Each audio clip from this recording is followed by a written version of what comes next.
Hello বন্ধুরা, তোমরা সবাই কেমন আছো? আশা করি ভালো আছো। আমি কল্পনা। আজকে রান্না করছি ওলকপি দিয়ে বাটা মাছ দিয়ে। তো মাছগুলোকে আগে আমি ভেজে তুলে নিয়েছি। তেল গরম করে তেলের উপর দিয়ে দিলাম গোটা জিরে সম্বারা। এবার এই যে ওলকপি আর আলু ধুয়ে রেখেছিলাম, ওই মাছের বাটির যেটা মাছ করেছিলাম আর কি, নুন হলুদ মাখিয়ে ভেজেছিলাম, সেই বাটিতেই তুলে রেখেছিলাম ধুয়ে।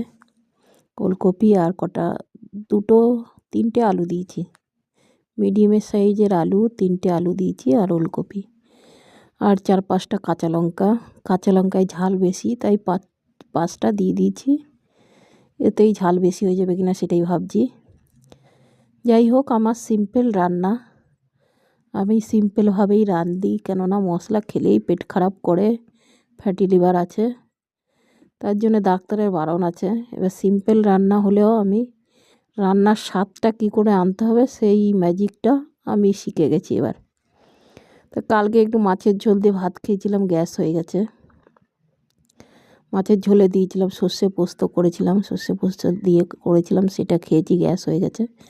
এবার সিম্পল রান্নাই আমি বেশিরভাগ করি, 2-1 দিন হয়তো করি। বাড়িতে তো সবাই সিম্পল রান্না খেতে চায় না।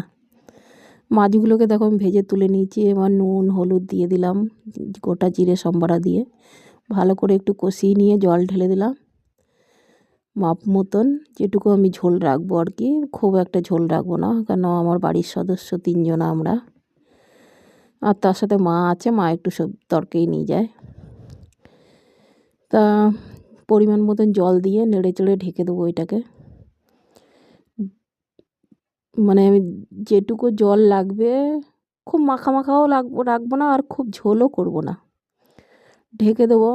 ঢাকার পরে যখন আলুগুলো গলে যাবে, কয়েকটা আলু আমি চেপে চেপে খুন্তিতে করে করে দিয়েছি, যাতে ঝোলটা একটু গাঢ় হয়, গালিয়ে দিয়েছি।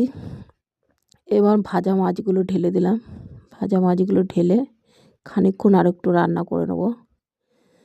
এবার সিম্পল রান্না যেহেতু, ওই জন্য আমি মশলাটা ওই জিরে ধনে আর গোলমরিচ ভেজে, মানে হালকা ভেজে তেলে আমি মিক্সচারে বেটে রেখে দিয়েছি, ওটাই আমি দিই সিম্পল রান্নায়। নামানোর আগে দিয়ে দেবো একটু ধনেপাতা, কুচি করে রেখেছিলাম, ধনেপাতাটাকে আগেই ধুয়ে কেটে, আর ওই মশলাটা দেবো, গুঁড়ো মশলাটা, তাহলেই আমার রান্না কমপ্লিট হয়ে যাবে। দেখো, এই যে খুব ঝোল রাখিও নাই, আর খুব মানে গা মাখাও না, একবারে ঝোলও বেশি পছন্দ করে না আমাদের বাড়িতে কেউ। রান্নাগুলো কেমন লাগে বন্ধুরা অবশ্যই লাইক কমেন্ট করে জানাবে।